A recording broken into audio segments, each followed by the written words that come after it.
Hello everyone. So in this project we're going to build a productivity tracker with Django and Plotly. So ours contains just a to-do list, but it contains the ability to add scores to each to-do, and at the end of the day the scores will be actually saved in the database for a particular date. And with this storage we'll actually be able to draw a few data so that they can be easily generated as a plot to reveal certain information about the productivity of the user. So I'm just going to show you a demo now.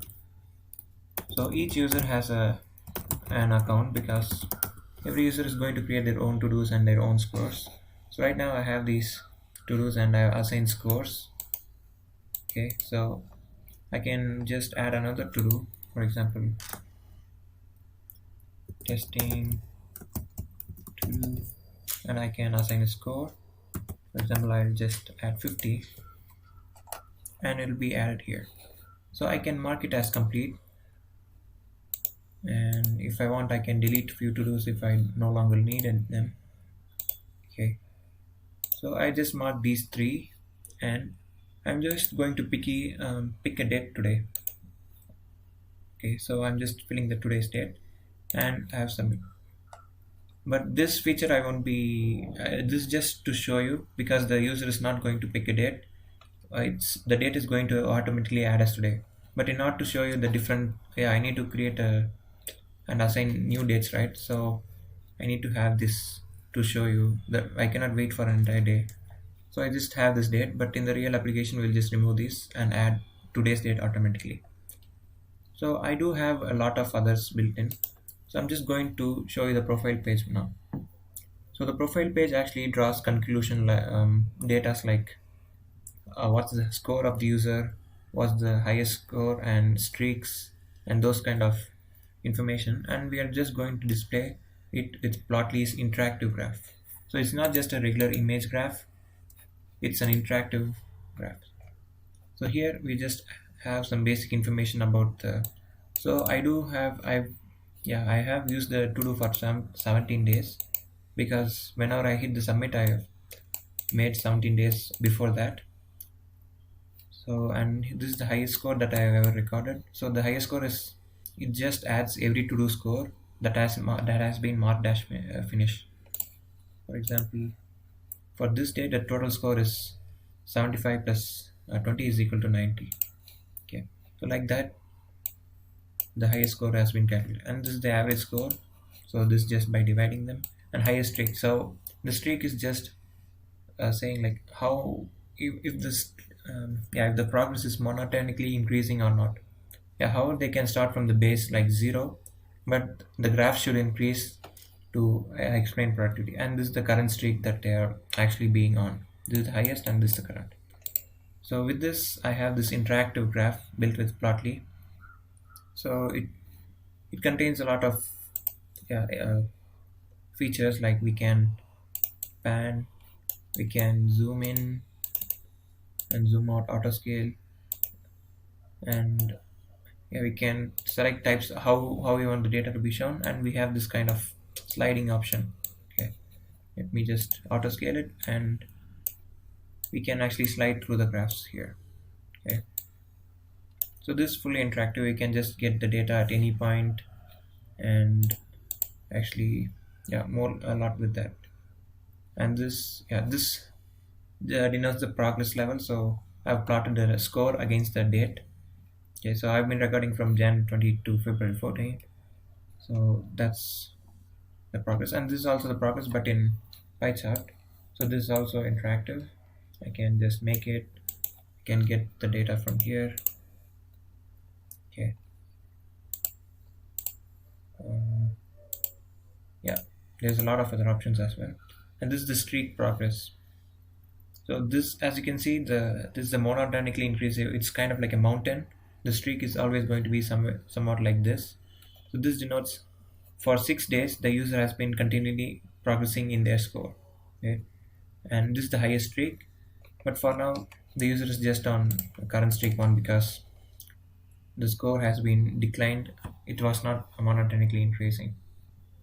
So this is the app we're trying to build with some basic information.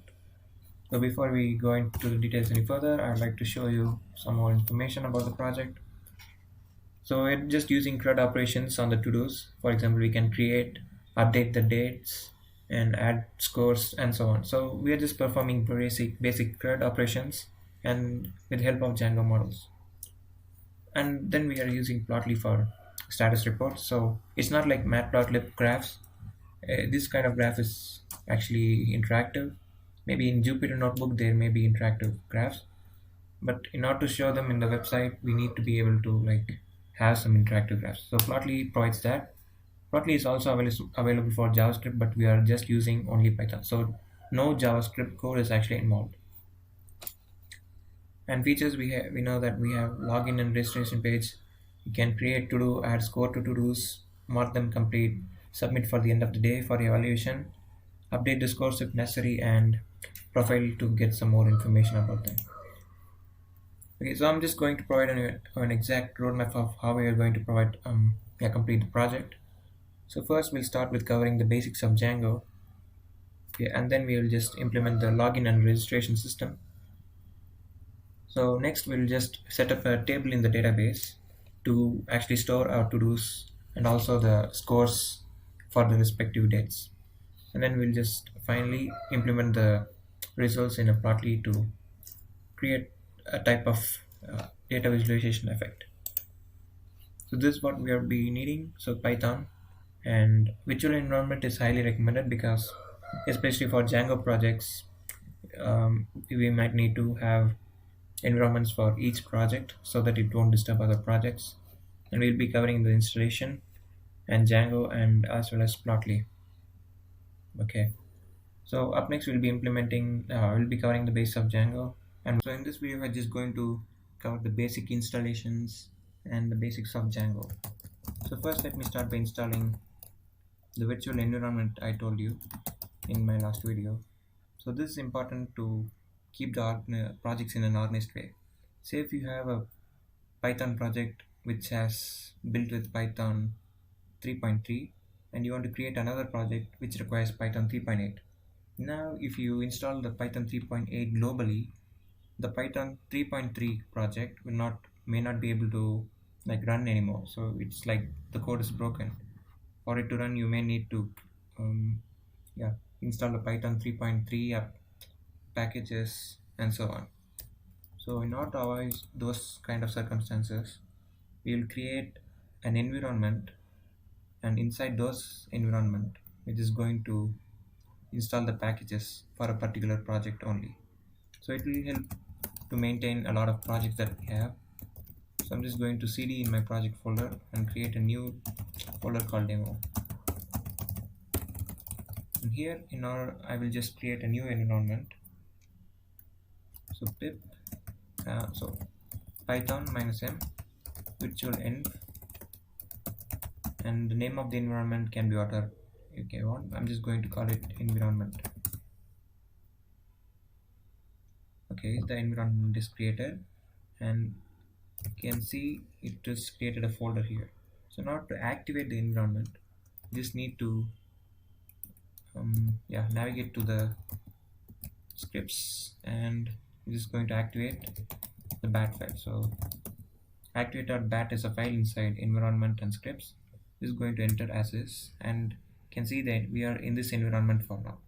So the environment has been created in this step, and we are just activating the environment in this step, and it is indicated by this starting. And in order to deactivate, we can just run the command with deactivate.bat and it will remove that, and we are no longer in that environment. So we're just going to activate this environment, and while in this environment we're just going to install Django. So I'm just going to install Django 3.1.5 in this video, but I recommend using Django 2.2 or above. It's because Django 2.2 is known to be around, it will be in the scope for at least 5 years, but I hope Django 3.1.5 will be too. If you want to install any particular Django version, you just provide the version like this and it will install it for you.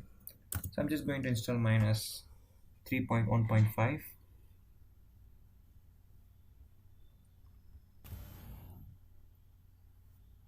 Okay, so now we have Django installed.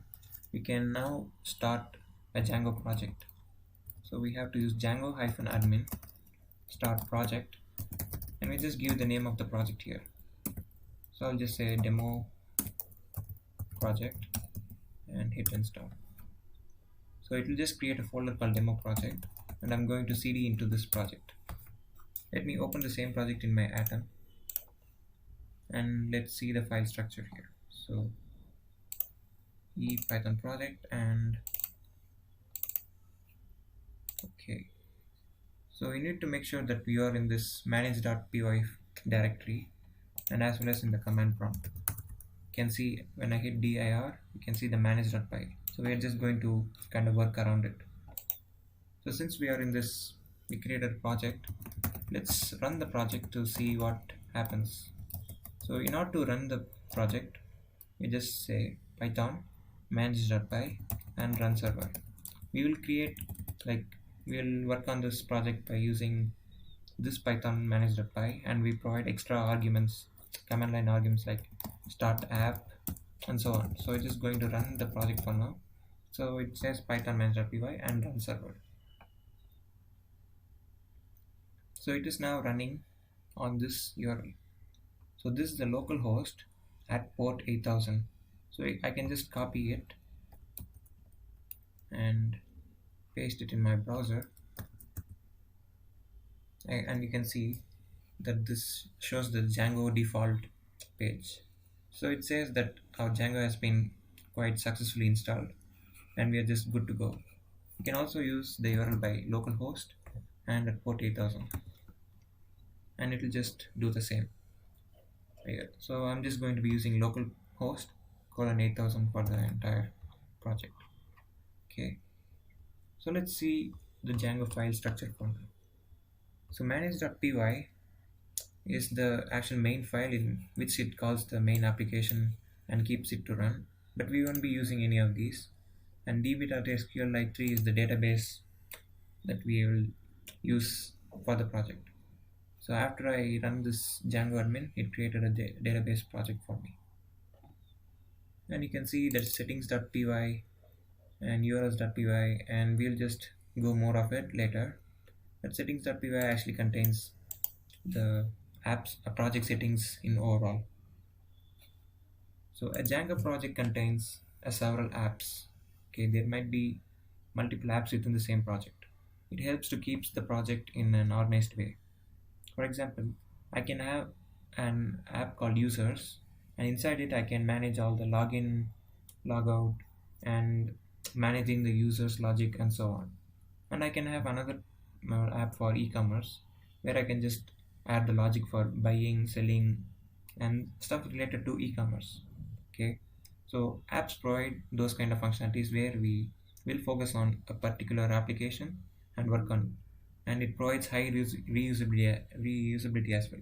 We can use this apps created here in other projects or in other types in where we want. Okay, so let's start by creating an app now. So the server is running. Not to stop the server from running, you can use Control C or Command C. Okay, and I'm just going to create a new app. So I'll say python3 manage.py start app, and I'm just going to call it my app. So this is the name of the app. We can create according to our project, but since this is a demo video, I'm just going to start a simple app here called my app. And you would have noticed this folder called my app is created here, and it contains files like admin.py, models.py, tests, views, and so on. We'll be mainly focusing on models and views. Okay, so Django follows MVT architecture. So M stands for model, B for views, and T for template. Models.py file is actually where we provide the database logic. We don't actually provide any SQL commands. We're just going to create the database tables in Python only. And it's actually very easy to create databases. And it's actually managed, the Python Django framework manages it very well. We're just going to use models.py for that. so where every table will be a class and so on. And we covered the M, which is models, and V is the views. Here we will implement the actual logic for our applications. Just going to use any kind of logic, matplot. So if I want to plot matplotlib, I can use it here. I can use science, yeah, scikit-learn, and other kind of Python project codes that the logic will be actually residing in here. Okay, so we'll talk more about on this later. And T stands for template. It's just a HTML file that we are just going to show on the application. So template actually can render uh, something called Django template language. We'll be able to use Python, a bit of Python code there, but it's quite a bit different. We'll talk about that. Okay, so what I'm going to do now is just going to use the euros.py for this project. Okay, so a project contains euros.py, an app can contain urls.py as well, but I don't have any urls.py here. I'll just create it in a bit later on. Okay, so you can see a path called admin here. It means that whenever your user after this localhost 8000, whatever he types something here, so if it is an admin, we're just going to route him to this particular logic. Okay, so since I have admin, will just be, yeah, it's provided by Python by default. We'll just be implementing more of these. So I can have another path like this, and which means it just says this page. Okay, so right now this page is hosted by the Django default page, and I didn't provide any logic for it to here, and I did not save it, and I did not run it actually. So whenever this means like whenever the user hits only the domain name, which is localhost, and if we actually, yeah, if we have actually deployed the project, whatever the domain name, the default kind of the home page will be provided by this logic. Okay, so localhost 8000 will be removed, and whatever comes after it will be handled by this logic. So I'm just going to handle this logic in the my app that I created. Okay, so I'm just going to use include. This might feel a bit strange for now, but I'll just show you in a bit what we are exactly doing. So include my app dot urls. Okay, so before that I forgot to mention an important thing. Whenever we hit start app command, we just need to go to settings.py as soon as possible, because we might forget, and we should include this app inside this installed apps list. Okay, so I created an app called my app. I'm going to type here dot apps dot my app config. So it's just the name of the app, the first letter is capitalized followed by a config, or you can just copy this last bit from this class name in the apps.py. So this is the class name, and that's what we are exactly providing here. So we are just actually saying to the Django that we have a project and we created an app called my app. I want to include this app to this Django project. That's what we are exactly saying. Without this, Django will not consider this application. So what I'm doing is, whenever there's a URL called localhost 8000 without any like admin or anything so on, I'm just going to like forward this to my urls.app. So right now we're just in the project's URLs, but apps can contain their own URLs. So I'm going to create urls.py, and it should be exact this name of the file. Okay, here I'm just going to get this. Okay, so let me just go to views.py for now.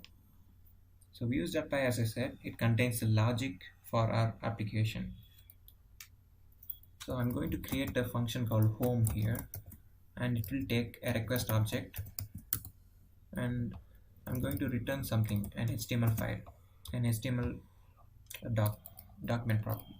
So I'm going to say from django.http import http response with h and t capitalized here. I'm going to return an http response. Inside it, I'm just going to say hello world. So you know HTML how it goes, like h1 tag and hello world, and I'm just closing this HTML tag. Okay, so what I'm trying to actually achieve is I'm just going to render this HTML tag that says hello world to this URL. So whenever I hit this localhost 8000, it should display this hello world message. Okay, so it is in the views.py in hello world. So we just need to tell Django that what, yeah, that our URL should point to this views function. Okay, so right now you have transmitted the URL, you kind of passed the URL to app specifically. So we have this app. So whatever URL comes down with this, it is going to forward it to apps. And then in the urls.py, I'm just going to, this is an app urls.py. So I'm just going to copy this code, the path. I don't need to include there, and I'm just going to paste it. Okay, and here I'm going to copy this list, but I won't be needing this admin and all because it's already taken care of by the main project. So here I'm just telling, let me import views now. So from dot import views. So what I'm telling is, in this directory, which is the urls.py is here, right? And in the same directory there's a file called views.py, and from that I'm just going to, yeah, I'm just going to import views from this directory. Okay, and views contain a function called home, right? I've created a function called home, and it will return a HTTP response, and I'm just going to use this views.home, and I'll just provide a name here, users home. I'm sorry, my app home. This is because many apps can contain the same keyword like home. In order to differentiate the my apps home, I'm just going to say like my apps home. Yeah, it's not like compulsory, we can have any name you want, just to be specific enough. So up till here, what I've done is I created a new app and included in my install app settings, and I've saved it.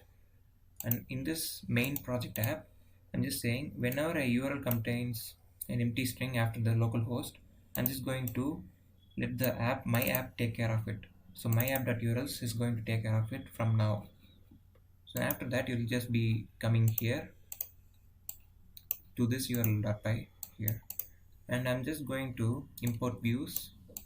What I'm saying is, whenever a path like this without any string comes on, I'm just going to call this function views.home. Okay, so views.home, what it does is going to return an HTTP response that says h1 hello world.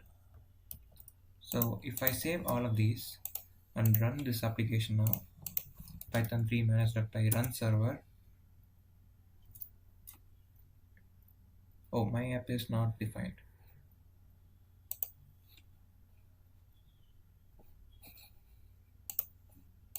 It should be in a string, my bad.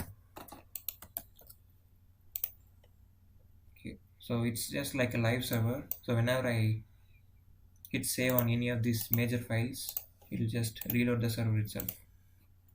I don't need to like run it every time. But so now if I run it, you can see the hello world is displayed here. Okay, so that's how we are just going to render the HTML. But I'm not going to add HTML here, like it will be probably hundreds of lines, and I don't want to mess the views. So for that I can say, yeah, what I can do is I'm just going to create an HTML file. So I'm not going to create an HTML file directly. There's a template, the hierarchy here. So inside this user, I mean my app, I'm just going to create a new folder called templates, and inside this template I'm just going to create an exact folder with the name of the app. So it should be like this: my app, templates, and again my app. And only in this folder, I'm just going to create the new HTML file. I'm just going to call it test.html. Okay, and here I'm just going to use the HTML syntax, and I'm going to use this is from the template. So here I render the HTML directly, but I just need to route this request whenever a request comes in. I'm just going to render an HTML page here. Okay, so right now this is not linked, so I can do is return render request. Yeah, I'll just talk about the request object in a bit. So this is residing, there's test.html residing in my app slash test.html. So you might be confused with this path, but by default the yeah the templates will be searched in this my app and templates, and here it will be searched. But in order to differentiate from many apps, I'm just going to create a new folder here, my app, and inside it I'm going to create test.html. It is just how Django recommends it. We can create it inside the templates directly without this folder, but it helps us to keep it organized. So what I'm saying is I'm going to pass this request object, and I'm using the HTML template which I've just shown here. So if I save it now and run this,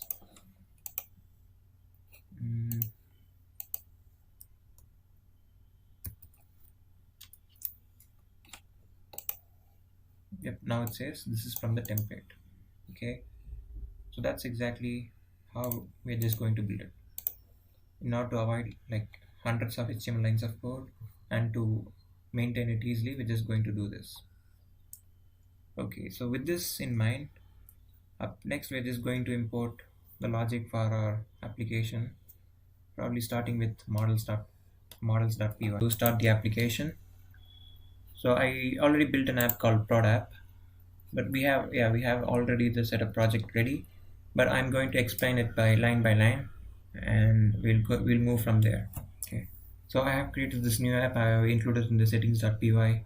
Okay, so since we are just going to implement the login and registration form right away, we need to actually have a database set up, right? So where the users can be stored. So we are going to be using the models.py. So it will start out as empty. So I do have this code, but I'll explain it later on. Okay, so assume that we don't have this code. So I'm just going to have this user from this Django contrib.models. So user is just a default kind of table that the Django model gave us. Okay, so there is a database. So db.sqlite3 is the database. We're just going to say that from Django we're just having this table by default user, which is kind of which is a class which contains these three these kind of information. So these are just columns that the user table is going to have. So I have this to do table, I have this columns like title, user, and so on. Likewise, user is going to have username and password 1, password 2, and those kind of things. Okay, we don't need to worry about anything. Yeah, I'll explain later as we go, but this is just what the user contains. So we're just going to import it, and what we're going to do is we are going to set up a database, we're going to run a command called python manage.py make migrations. Because the database is not set up yet, it's just a plain app that we are not going to say that we are going to use database for our application. Okay, so we're just going to say python manage.py make migrations. So this will actually create files called migrations, which will actually record our whatever migrations we did with our changes. So right now I don't have anything changed. Okay, so this I've already built, but for you, you don't need to type everything. So we just need to get this migration ready. So just with the default models.py, we're just going to run this command. So now it will create a file called folder called migrations for you, and with that we are actually making changes to the table.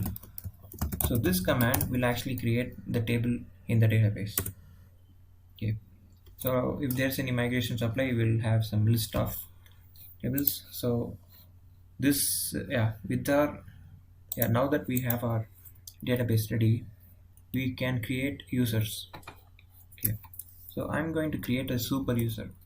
A super user is one who has access to every database that the admin provide. So in order to create a super user, we're just going to say python manage.py create super user. Okay, so this is just a user that we are going to use. Like, I have this user logged in, right? I'm not okay. So this is just a user that we are going to log in, but this user has additional features like he can actually change the database if he wants to. So first we need to provide the username. So by default it will be, yeah, the computer's username. So I'm just going to say test user. An email address, I'm going to provide a fake one. Password is testing at 123. You can give anything. Okay, so I'm going to run the server. Okay, so even if you don't have any login page or anything ready, we can actually use the admin site. So this is the admin site. So I'm going to log in with the test user that we just created in our file. So test user testing at 123. So this user is going to have every every authority kind of power to the tables, to the database actually. So as we can say, this is the user table I just created. So we have three users, but I just created this user with super user. But this is just a regular user I created with yeah, I don't have status. I can actually change this type of I can delete this user if I want. So super user can actually do anything to the database. Okay, so this is just a table, so we can assign a staff status or super user status or just regular status. So we are not going to use the admin site for our website because we'll be using our own login page and our own profile register page actually. Okay, so those kind of features are provided by Django admin, but yeah, we need to have a user to actually log in. I can log in with the test user as well. I did not change the navigation part, but okay. Test user and testing at 123. Okay, so now I have this test user ready, but I need to create this login form for them to actually log in our website, because if I go to profile page, I cannot until I log in. Okay, so that's why I created this user to actually implement this profile. Okay, so now that we have this user ready, we are going to implement the login page. Okay, so this is our app, and in our views and in our URLs. Okay, so this is our main project's URLs.py. So productivity is the project, while prod app is the app that we are going to, yeah, app for the project. So whenever I receive a page called register. Okay, so this means localhost 8000 says that we are in the current app. So this will actually read out to the same page, I mean user page, but we have this register option. So whenever after following the domain name, we have this register request. Okay, so whenever someone types this address with this register, so we're just going to say we're going to implement a register function which is available in the prod app view. What is the prod app view? So we have this prod app, and inside it we have this views.py, right? And here I have created a function called register. Okay, so we need to execute this whenever this page, this domain has been requested. Okay, localhost or any website that we are actually have, followed by register request. So we need to find a way to yeah, I'll explain actually how to implement this, but first we need to say that whenever that route comes in, we're just going to execute this function. So for that, we have this in the projects url.py. I've said, so from prod app, so this is the folder prod app. Okay, so I'm importing views. Okay, and I'm going to name it as prod app view. Okay, so from this prod app, we're having a view file, and I'm going to import every content of this file and name it as product. So product now has functions like register, profile, and so on. So I'm just going to say prod_app.register. So this function will be, yeah, this function will be executed whenever we receive this register. And we have provided this name equal to register. It will be easier for us to reference this page from HTML file. For example, if I click on register, this is just a HTML, right? Here I would have provided the name of the file, so it knows, yeah, it will provide this exact path. So I have this register view ready. Okay, so how it is exactly like rendering the form, so that's what lies in this register method. Okay, so I've already told you that we have a user table by default. The user table has columns like username, password 1, and password 2. Okay, so whenever we are just creating and filling these, and after I hit the submit button, this the table will yeah, the user will actually be created with this username. So we're just going to create a row for the table where the username for the username will be or whatever we entered here, and password 1 and password 2. Okay. And I can register for another user, and another row will be created with a different username like this if I type, and the password for that username and another username. So likewise, many rows will be created, and every user will have this, will need to get this type of information. I mean, they will have to fill these type of information, all these three. So by default, user contains all these three fields. So we now have to find a way to actually create a form that has exact field like username, password, and password confirmation. Okay, so user is a database. What I'm going to do is create a form that is going to create like fill these uh, fields that the database table has. Okay, so we are going to create a file called, inside the prod app, forms.py. Okay, so your forms.py will be empty. So yeah, you can ignore everything for now and focus only on the upper part that I'm going to say now. Okay, you can ignore everything. So what I'm saying is, I'm going to create a form that is going to have this database table user. Okay, so model is just a way of saying database table. Okay, so we are saying we need to import few things. So we need to import Django forms, but for this we don't actually need yeah, this option, but we do need to, yeah, this also we don't need because this table is available from directly from Django, but we'll be needing these two for these. So I'm just going to explain this code.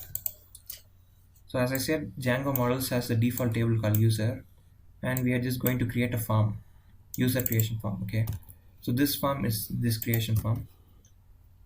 So I'm just naming my class as user register form, so you can name it whatever you want, and this is going to extend from user creation form. Okay, so this is a model form. So model form takes a database table. All right, so user table contains these three fields, but I need to find a way to render these three fields as a form. So I'm going to say that the three fields are available in this database table called user, and I want these fields to be shown: username 1, username, password 1, and password 2. So password 1 is this password, and we need to re-enter the password, right? So this is in password 2. So actually this user registration form contains a lot more. For example,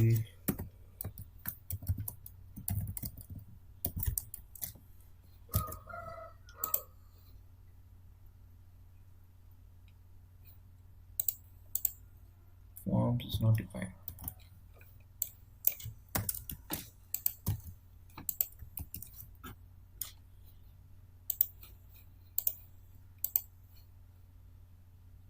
Okay, so This is the user table contains everything like this. Okay, so it has the field called password, last login, groups, everything that are unnecessary for a register page. But we are just going to need username and password 1 and password 2.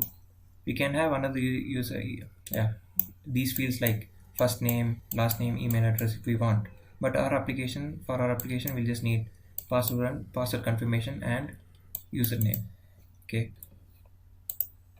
so in order to render only these three fields that I shown you, I have to give in this field called fields. So fields is a list, and from this list I'm going to select only these three values. Okay, username, password, password confirmation.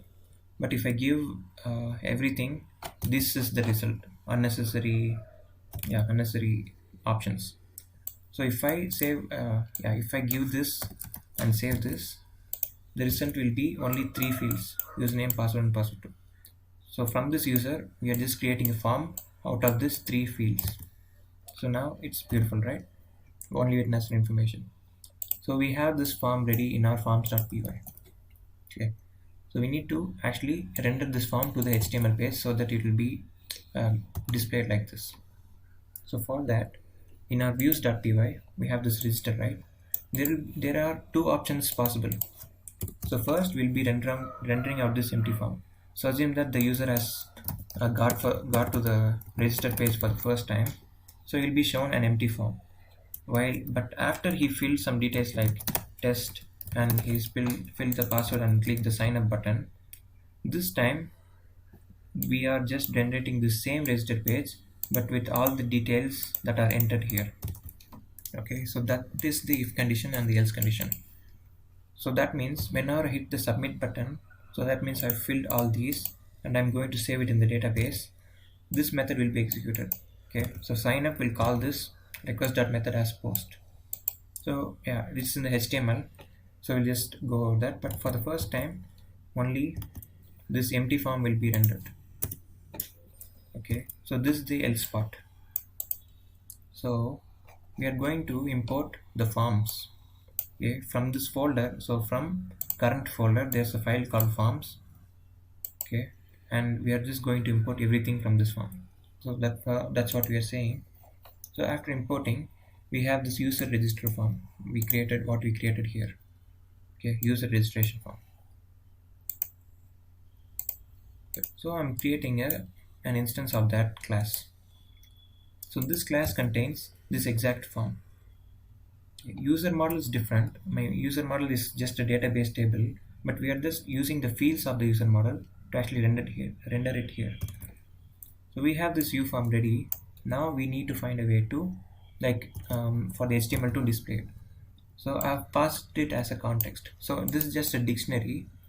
Okay, and the key is what will be referenced in the HTML. So just passing this variable here, but we won't be using this variable name in the HTML, but only the key.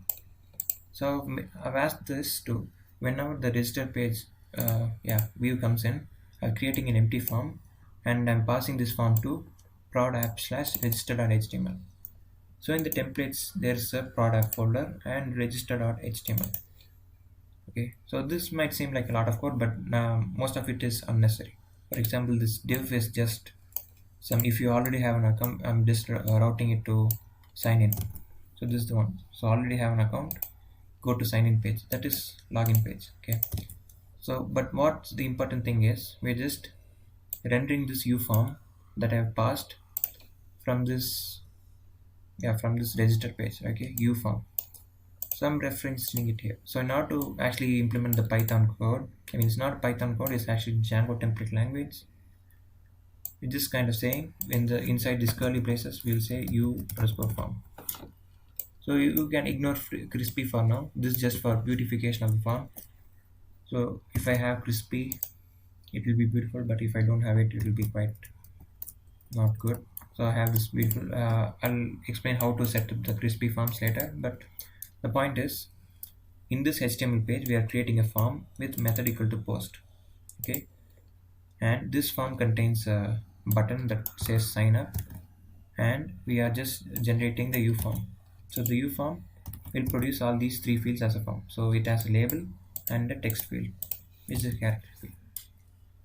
So CSRF token is just for safety. I'll implement, yeah, I'll say about these details later on.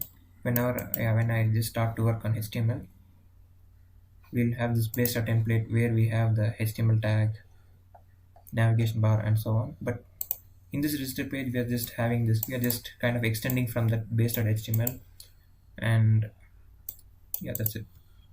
So we'll just focus on this form first.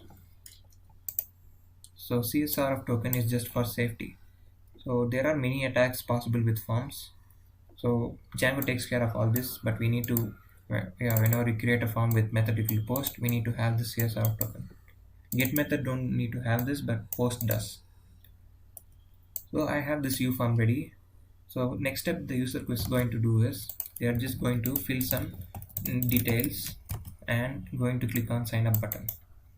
Okay, we need to have this as button and type equal to submit. Otherwise it won't work. We cannot have a tag. We need to have button.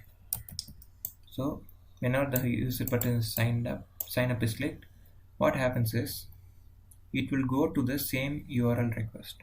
Okay, so same register page, but this time we're just going to implement this if condition, because we know that this time the request.method equal to post, right? Because this form has method equal to post. So whenever this sign up is clicked, this is what will be executed. Okay, so this time we're just going to render the same form, but we are just filling the data.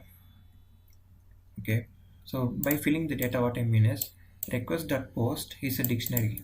So if I want to access the username that the user has entered, I'll just say by request.post of username. Okay, so this contains whatever the user has typed here, and likewise it has many details like password 1 and password 2. So I'm just going to fill give every details to this form. So this means that the form will actually it will save it in this form as username, password 1 and password 2, and it is associated with this database, right? Okay, so if I save the form, it will be saved in this database table. So that's what. So now we're just instantiating this form with pre-filled data, that is these three things will be entered in the form. So this is just a HTML, it contains HTML information. Okay, so now if the U form is valid, we just need to say if the form is valid. We don't need to say like if the password and password 2 are equal, sign up the user and so on. Django takes care of everything. So if I click on sign up, it says automatically that two passwords didn't match. Okay, this is where this condition failed. If this condition has passed, we are just going to save the form. So this method will actually save it to the user database as well. So forms.py is associated to user, right?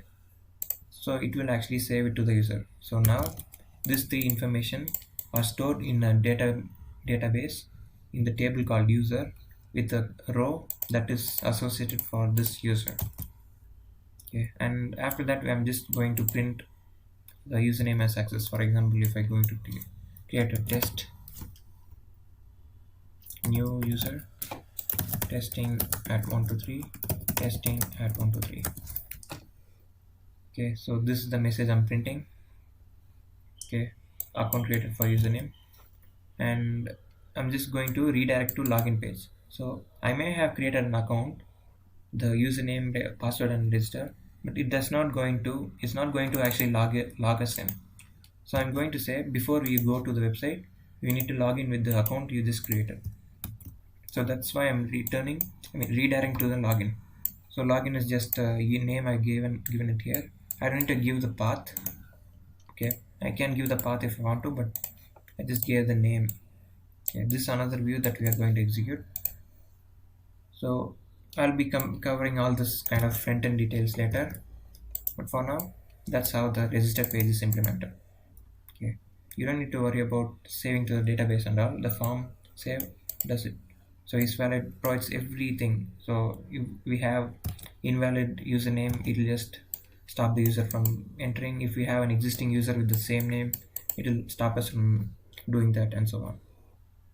So register page. So now we have this login page.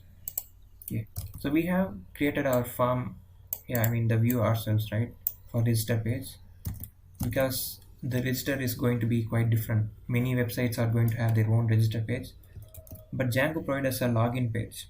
Okay, because the login page is going to be almost same for every website. So if we want, we can use this what Django provided. It's because every login is going to have a username and a password. Okay, so we are just going to use this Django's login page. So for that, we need to have this from the URLs. So let's start from the URLs. So whenever there's a request called from login, so we're just going to implement this login path. Okay, so this time we did not create any view called register or login. Okay, so this is what will be executed. All right, but this time for register I created a view, this view, but login I don't need to create any because Django provided me. So in order to use the Django views, we need to import this from django.contrib.auth, import views as auth views. So this auth views contains views like login view and logout view. Okay, so since this is a class-based view, so Django provides a class-based view, but what I've implemented here is function-based view. Okay, so in order to use the class-based view, we need to provide as view. So the name of the view followed by as view, and this is the method, and it's going to take a template. Okay, and provided a name. But so that means I need to provide a template because I have created this own register page, and here I kind of redirected where this HTML page lies. But I did not implement a login page, right? I did not create a login anywhere. So Django needs to know what page to render. So that's why we're just giving the template name here itself. So login view contains similar function like this. Okay, so it will pass a form called this user registration form. It has some login form by default. So it will be named as form only. So I don't need to actually use it as uform, but just to create a user form I have this. But if you go to the login.html, it is just a exactly similar to register.html. Okay, but here, yeah, there's actually no difference. Only for this kind of join today and already have an account means you need to sign in, or if you don't have an account, you need to create an account. The only difference is the form. So this auth.login view kind of forwarded a form. So just like I've wait a minute, yeah, just like I've instantiated this form and passed it as a context under the name uform, Django actually passed similar form for the login and actually named it form only. Okay, so I'm just using this form. It might seem it come out of nowhere, but this is the name we are just going to reference.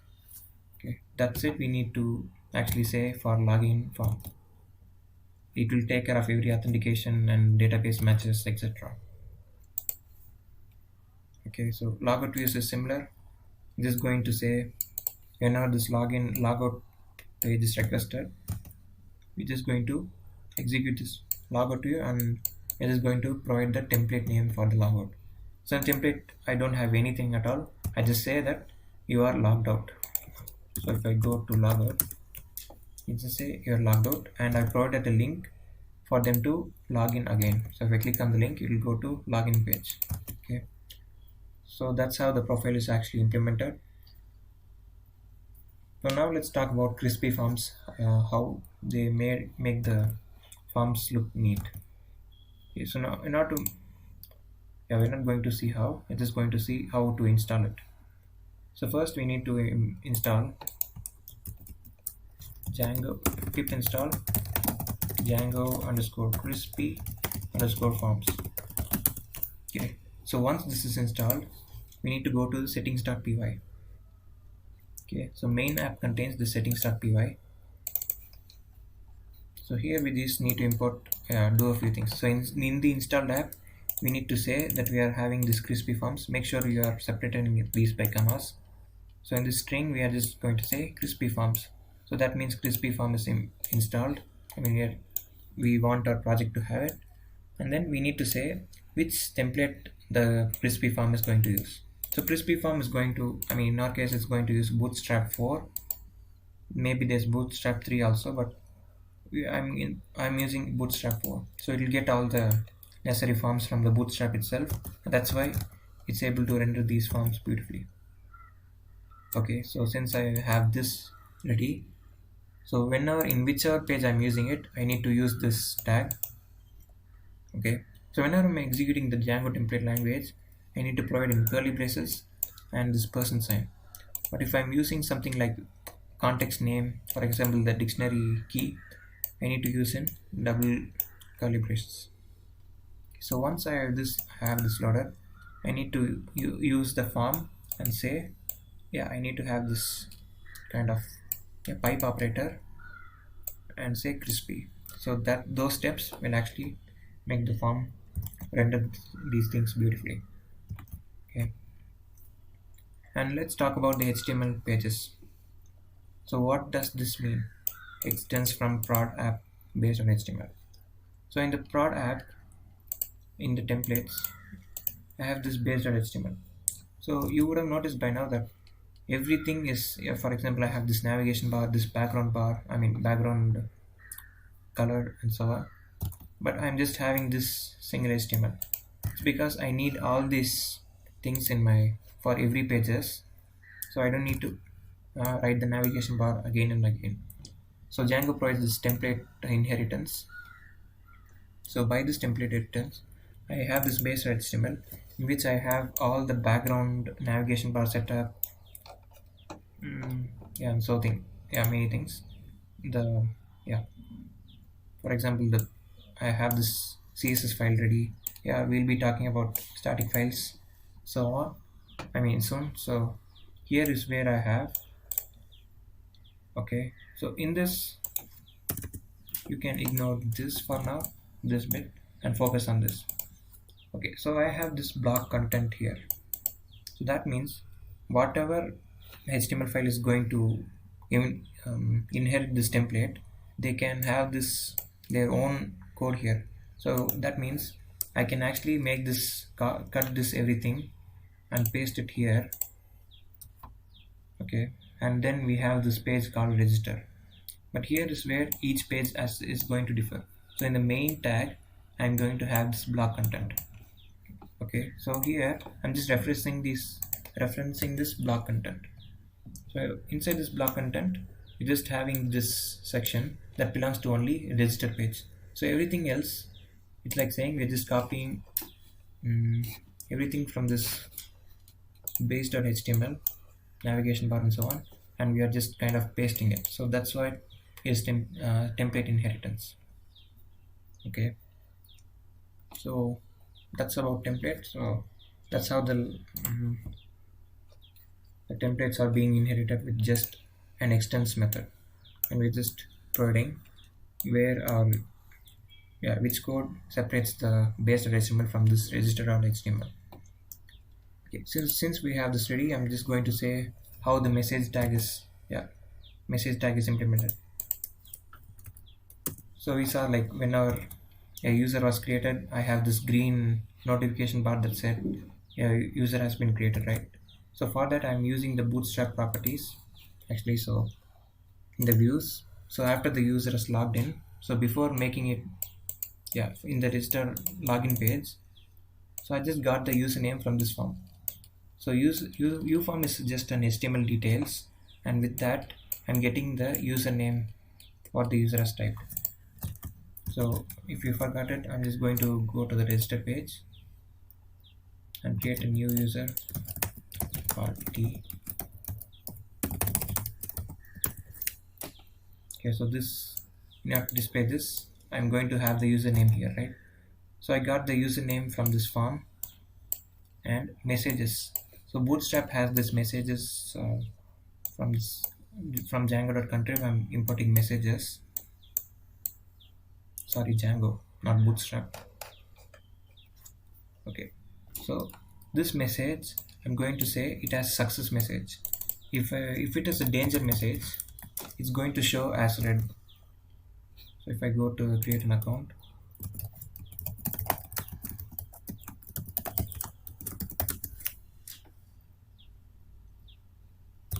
Oh, I think it's a different class, but danger. Okay, so success is green color. I think it will be a different class for red color. So what you're saying is request f account. F means for the f string, and I'm passing the user account. So this detail will be passed to the HTML. So in the base HTML, I have this message. So if there is any message, okay, I'm going to iterate through this message, and there will be a class called alert. For example, alert success will provide the green color information. So message that tags is this,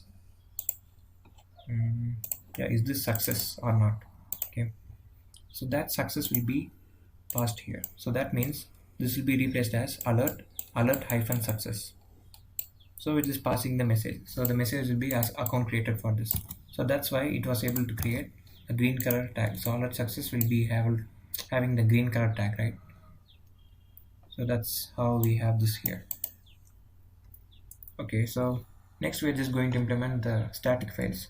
So you will notice I have the CSS files, and for example, if I have any image, I need to give the static files as well.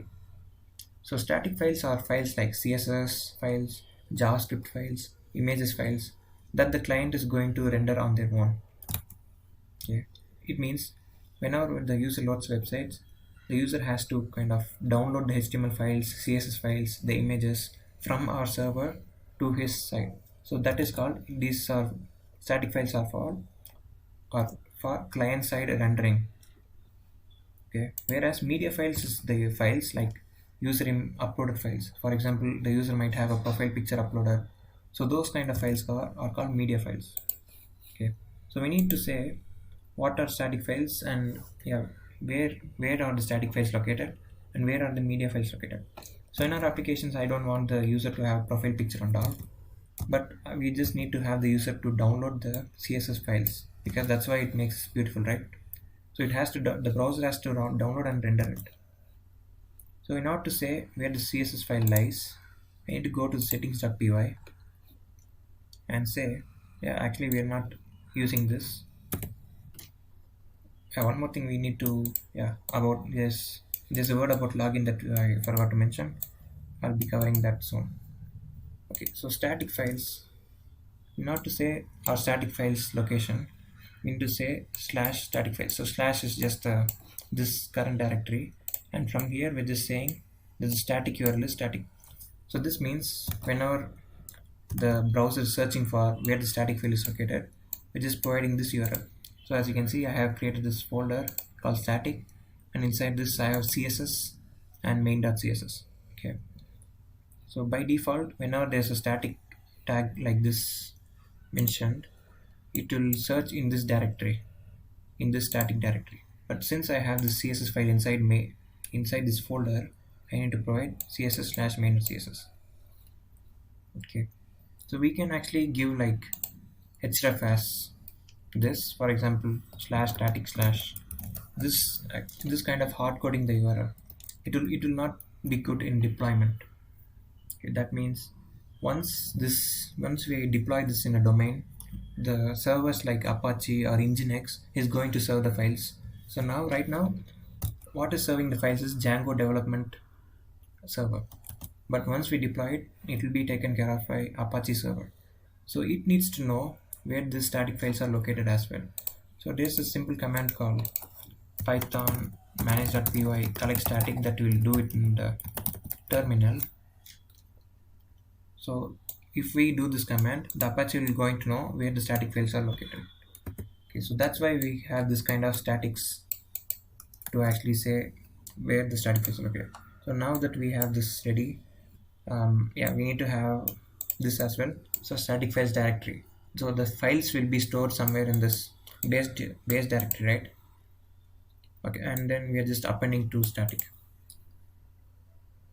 Okay, so that's how static files are implemented. So in order to use them, we need to go to the base.html, and like URL, we're just going to say %static. So this is a static file, css slash main.css. And in the login or listed page, we have used URL and the name of the view. Okay, so instead of static, I'm just using URL. So this is how the links are made. So this says that we are just going to use the Django URL that is named register.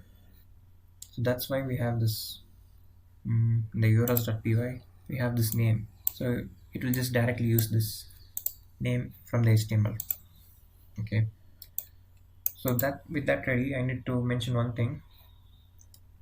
So you need to say whenever the user has logged in, for example this test and testing at 123, it goes to this URL. Okay, so that means this is the home URL that I have. It's in the urls.py. So this, so if I don't have any route, I'm going to pass this to the URLs in the app, and in this app I have defined this empty URL.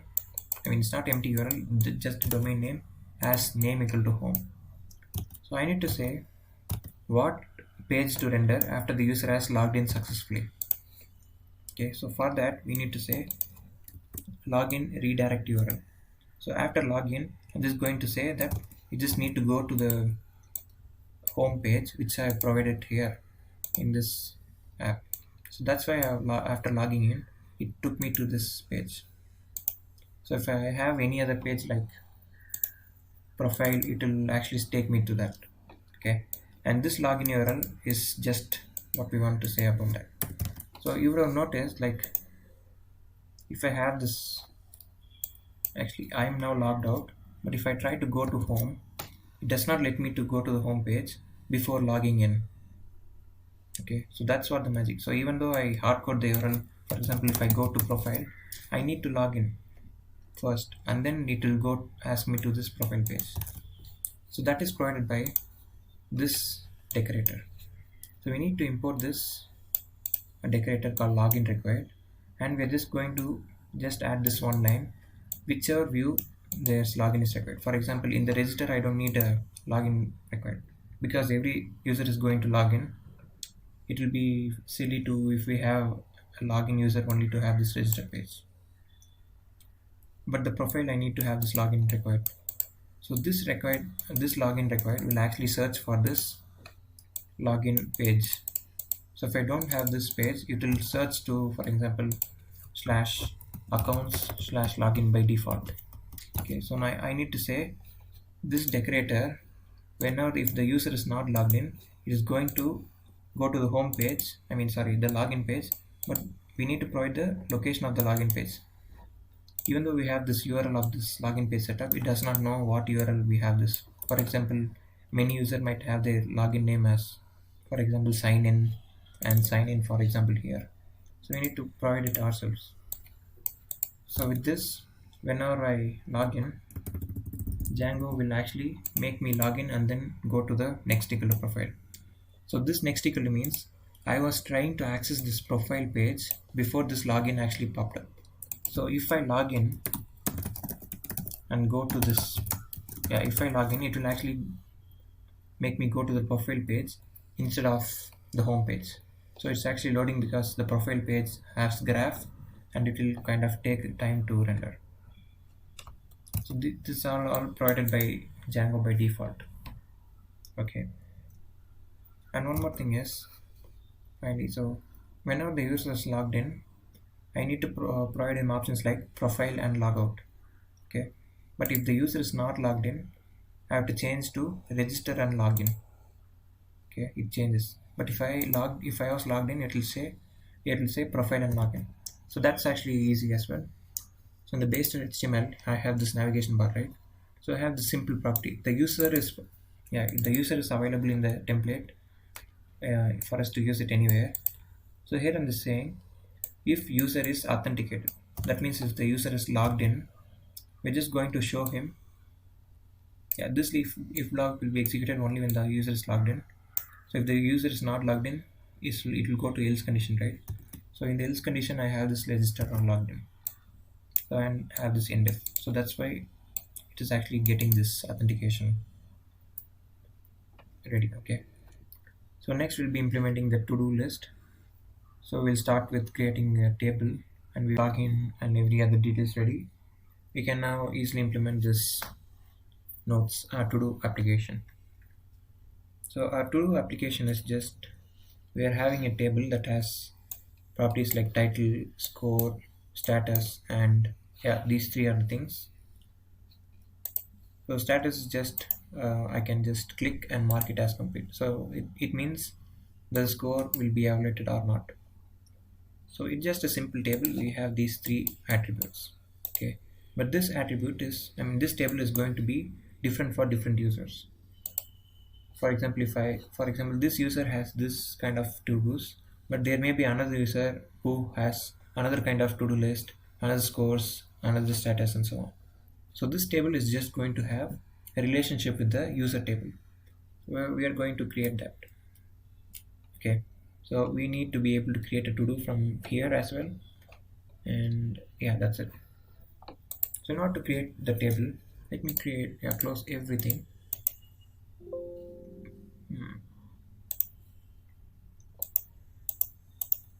Okay, anyway, so in our home page, yeah, we have this to do. So we are creating table called to do. Okay, so it has title, score, and is finished. Is finished. Title, score, and status.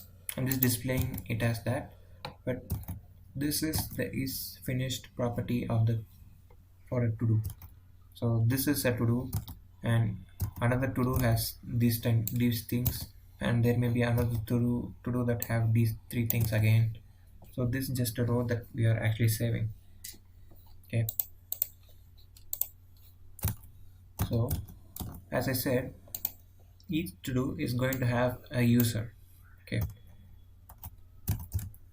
so that means I have this four to dos, and but for a single user, I am logged in as user called test, and this single user has four to do.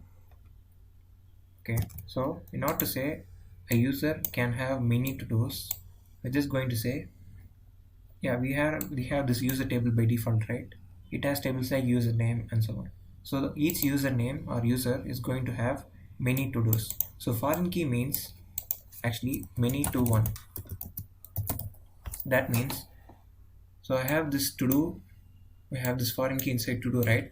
So many to dos are going to be associated for one user. So that's why foreign key is related to the user table as many to one. So it won't be good to say that many to dos will be belonging to one user. It's bad because many users will have same to dos and they might not, yeah, they actually don't want it. So but instead it is going to say one user is going to have many to dos. So that's why we have this to do as foreign key here. So if I want the other way around, actually Django does not have one to many. We need to provide foreign key on the other table. So that way many, yeah, many users can have one to do. So that's how it is implemented. So but for now, foreign key is what we need. It provides many to one change for our database. I mean for our table. Okay. So each to do is going to have this user associated. So whenever I have this home page, I'll check what user is logged in, and I will render only the, yeah, only the to do that was created by him. Okay, so that should be important. And I have this def string. Yeah, it is actually not necessary, but just for me to have this. So whenever I query this to do, it will return me the title of the to do instead of like to do number one and so on. So this is just a string that will be printed whenever I request on this to do object. Okay, so now we have this table ready. So what I have done is I've rendered the, yeah, in the home.html I have a table, and I've rendered the to-dos that are belonging to only one user. So in the views for the home, so this is what I exactly have. It might seem like mud, but it's actually easy. Okay, so it's because the to-do is actually created by this form here. So as you know, I have this forms.py, right? So this forms.py, I've created a register option used on model user. So user is actually provided by Django, so we did not actually need to use that. But we actually created this to do table ourselves, right? So for that, I'm just going to say this is the to do form. You can ignore this form and this form and this form for now and focus on only these 4 lines. So what I'm doing is I'm going to have a to do form. So this what allows me to actually have this here, right? So create to do renders these 3 forms. So title, score is finished based on the 3 values I've provided here. I don't need the user because I can say which user is logged in and who created the to do, but I need these 3 information from the user. So I need to create a form where the actual users can actually fill these and create them. So not for the form, that's why you have this model form. So there are actually many types of forms. So forms.model form is going to have this table model that we give. But if we have a normal form, for example, where without any table we are just creating fields like radio buttons, checkboxes, character field, this is going to say forms.form. But this form is associated with a database table, right? So this is a model form. And I have this fields like title is finished and score. So these are exact values that I have given it here, but I don't need user, okay? Because if I gave the user authority to which user created this to do, he may select other user and have this to do in his account. That's not good, right? So I don't need to provide his the option user to actually use it. So if I use it and if I reload it, you can say, yeah, he is creating a to do for himself, but he can assign it to a different users. It'll be very bad.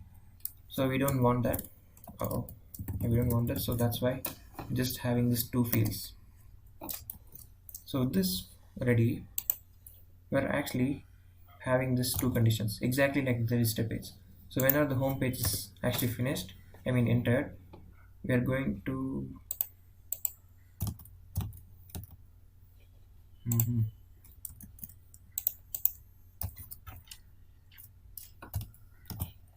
So for the first time, the form will be rendered as is. But next time, the user will be filling the form and creating the form with some default score. But this time, this will be a request.post, just like the register page, right?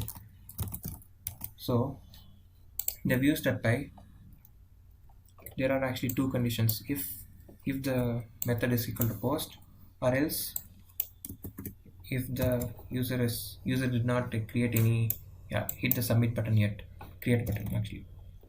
So I'm creating an empty form for it to render in every page. Okay, so this is the else condition that is being executed, and I have this progress form that I have this here, but we can ignore it for now.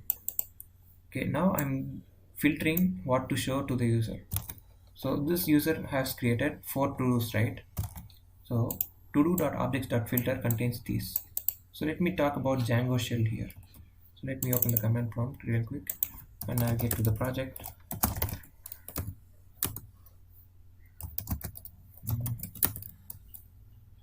Environment, I'm activating the environment.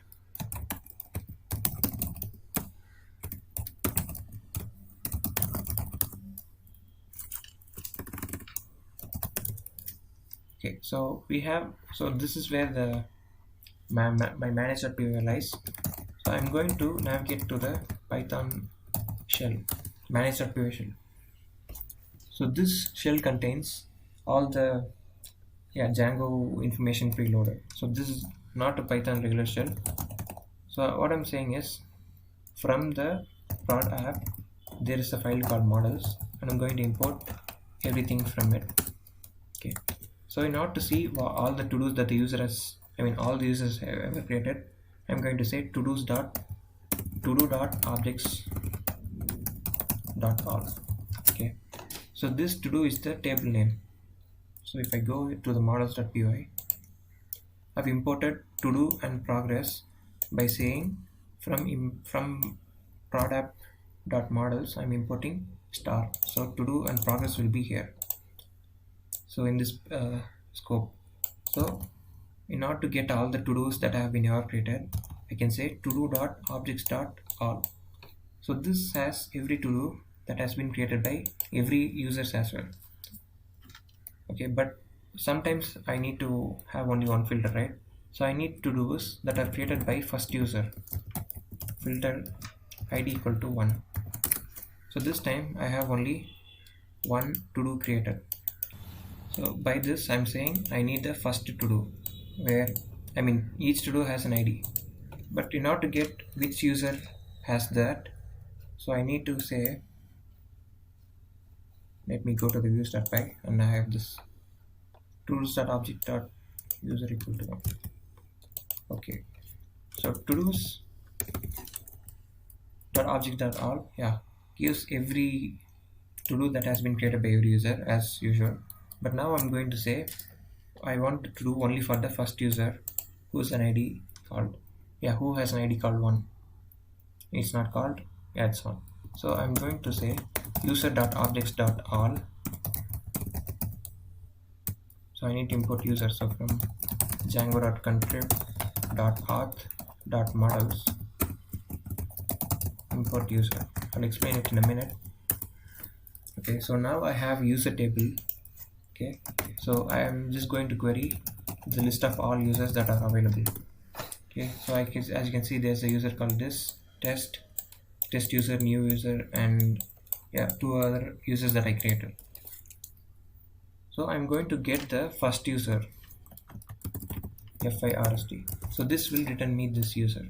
Okay, this is a query set, but this is an object. So query contains list of objects. So first means I'm going to get the only one object, not the query set. Okay, this user object I'm going to save it in a variable, for example user. So now I need to get the to do that, yeah, only for this user, right? So to do dot objects dot filter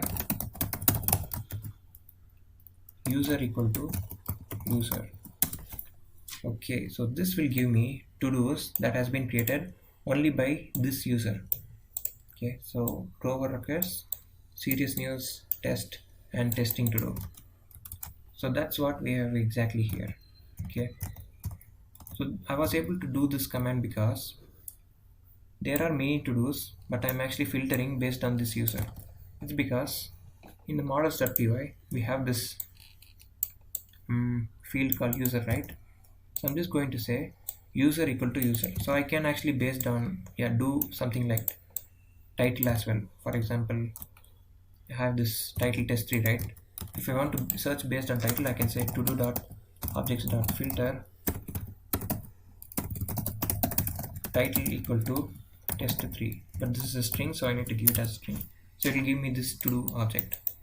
Okay, so I'm going to get on this. So filter actually returns multiple, yeah, it actually returns a query set. So there may be many to do's. Yeah, there may be many to do's. So in order to display all the to do objects, I need to have a query set. So that's where filter is important, actually useful. But if I need to get only single user, for example user.objects.first or get id equal to 1, so those kind of results will actually fetch me one user object only instead of the query set. Okay, so that's the difference. So filter mean it returns many object, even though it has only one object, it is like a list. But get exactly returns only one object. If it returns multiple methods, it will throw an error. If there is a multiple title, if there is a query with multiple to do's that has the same title, and if I use get method on it, it will return me error. Okay, so that's we are actually doing it. So with this I can say, for example, score.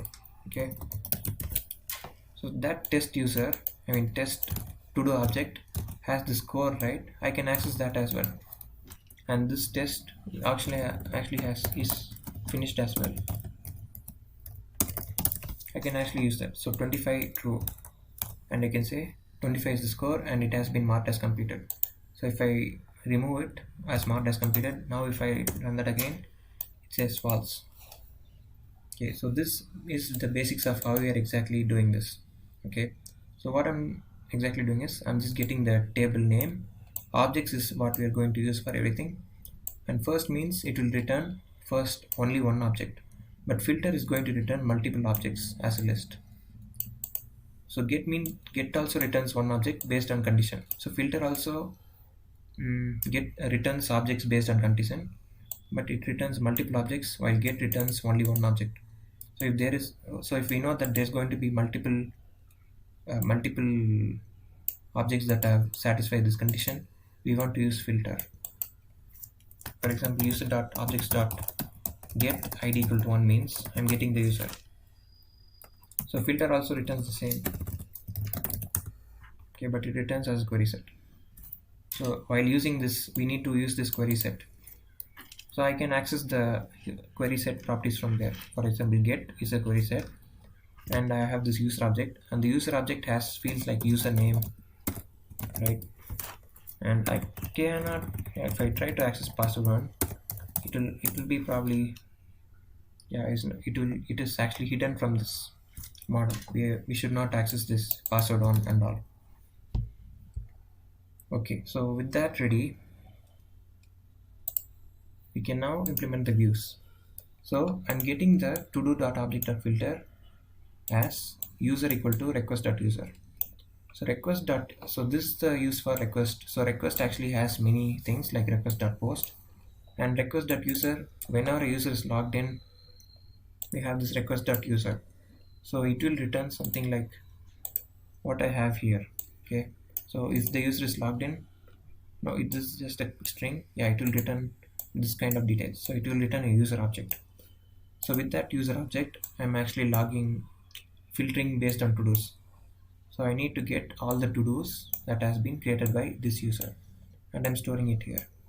So this we can ignore this for now, and I'm using as a context as to-dos. So this key will be actually rendered as a table. So if I go to home.html template slash product slash home.html, so I have this table. It's a bootstrap table, but the point is I have this title, score. This is just how to display the table, the heading, right? Okay, but for now I am reiterating to this to do here. So I pass this to do's with the help of, with this to do.object.filter. So I have this every to do's created by this user, and I will come to why I have this in a moment.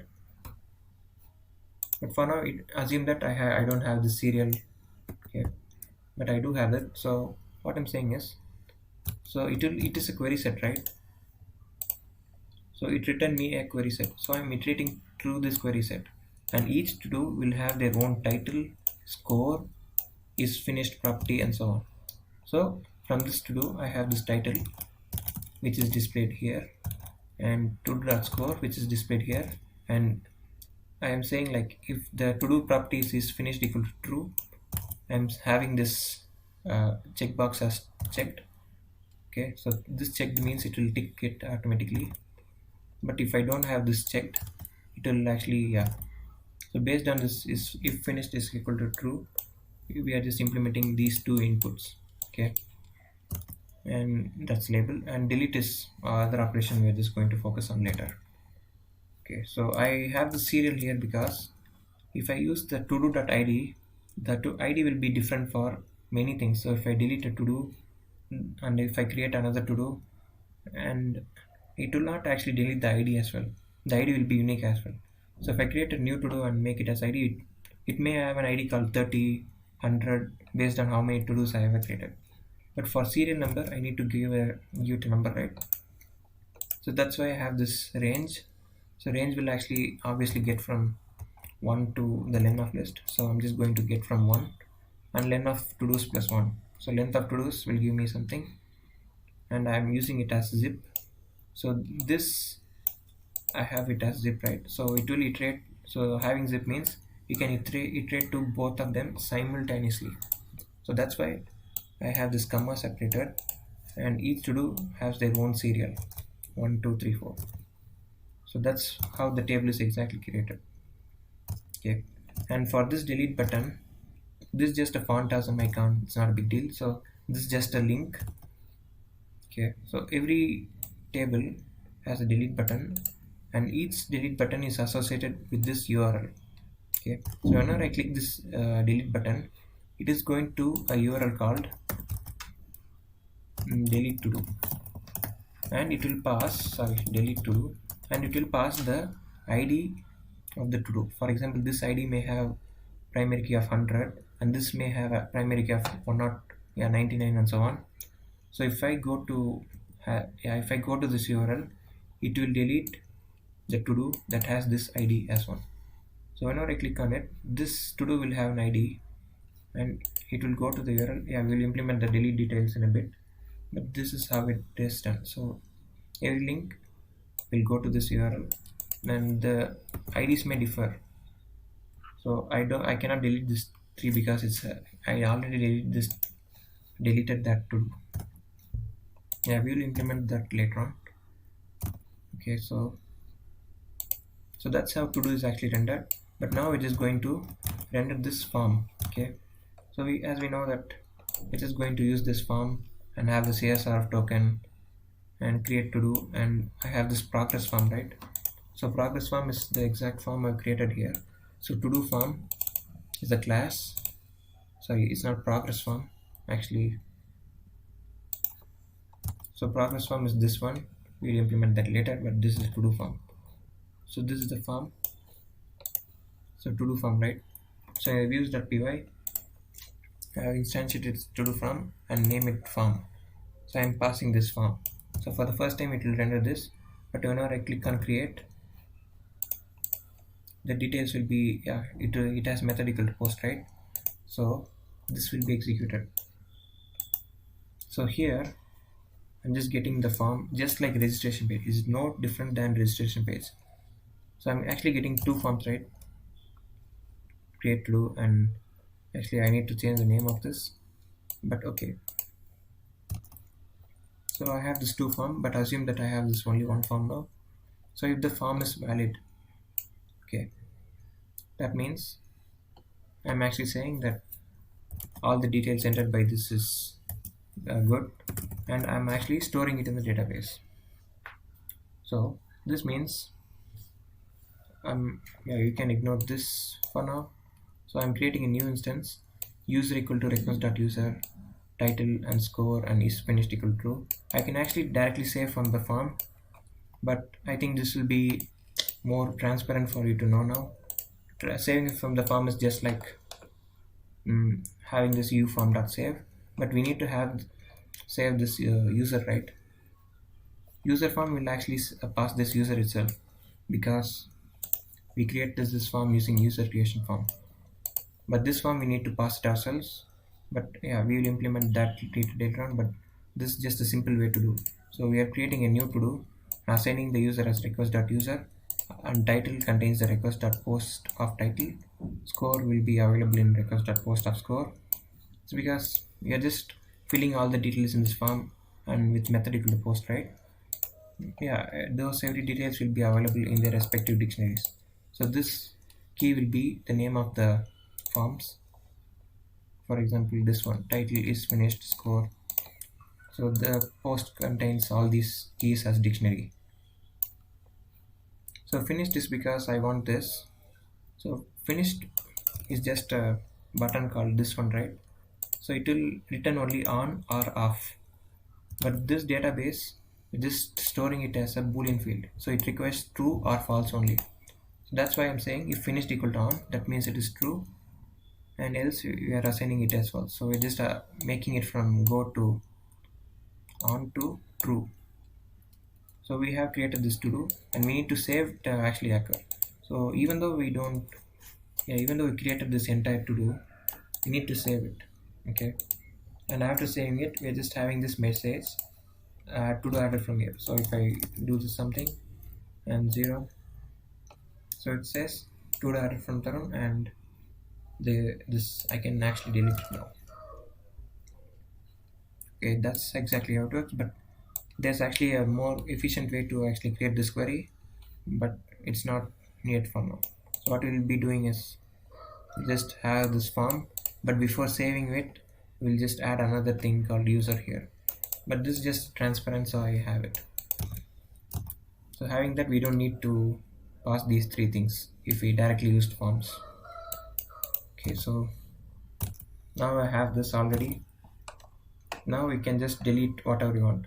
Okay, So delete means I have assigned every id for that to do. So every delete button has, it may seem similar, but it has the own to do of that id. So whenever I click this, it will execute this view delete to do. I mean, it's not a view, it's a URL, and it will pass it as a primary key. So if I don't have any primary key, I can just say this, but I want to have the primary key because I want to know which to do to delete. Yeah, it's because we should not delete the entire to do if the user clicks on this button, right? I need to delete only this to do. So that's why I need to pass the to do as a primary key. So let's me go to the urls.py. So whenever whenever the delete to do is being called, and it is going to accept a primary key. So the primary key is going to be a number. It's going to be an ID. So it will be like delete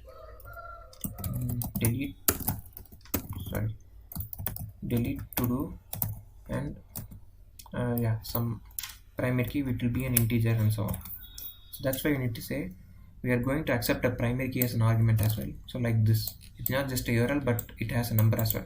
This number is going to vary, but this URL is same. Okay, so we need the type as int. So whenever this URL comes in, okay, so this is the name I used to reference here. Okay, so sorry, whenever this URL comes in, I'm executing this function. Okay, so in the views.py I have this delete to do.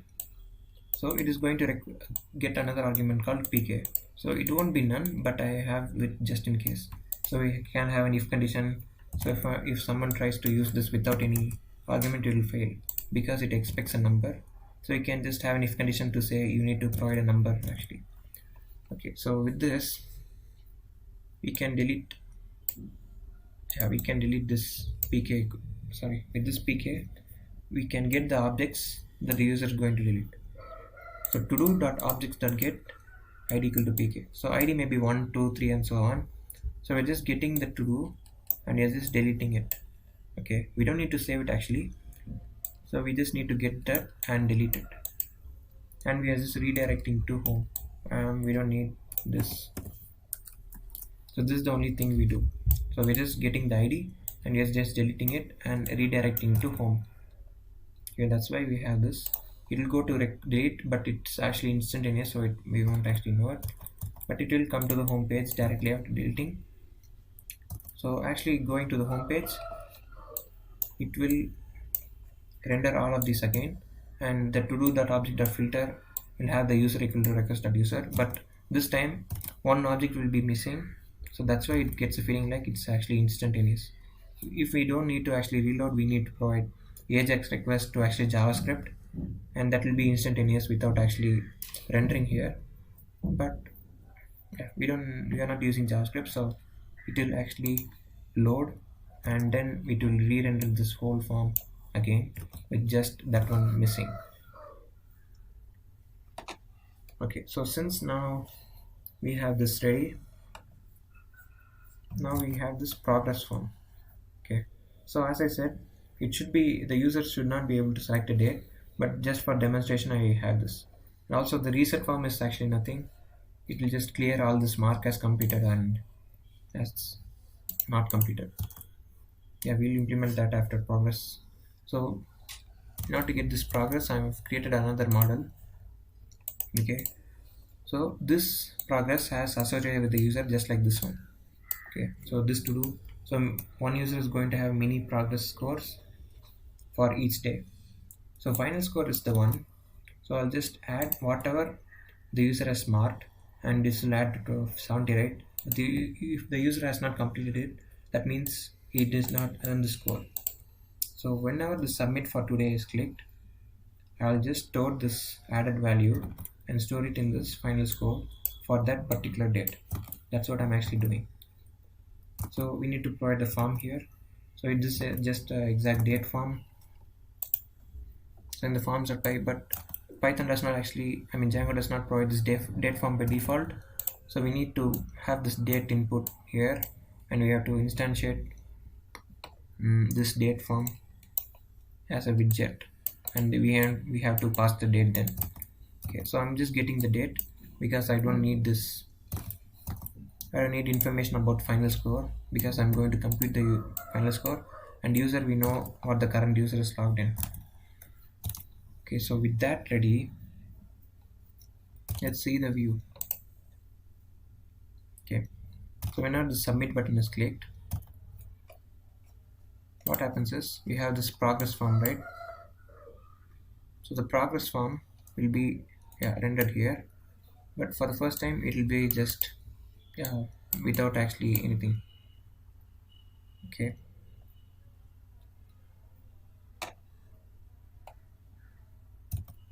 okay, so where do I have the view for progress form is submit to. So the progress form is just not associated with the form. I just have a button here.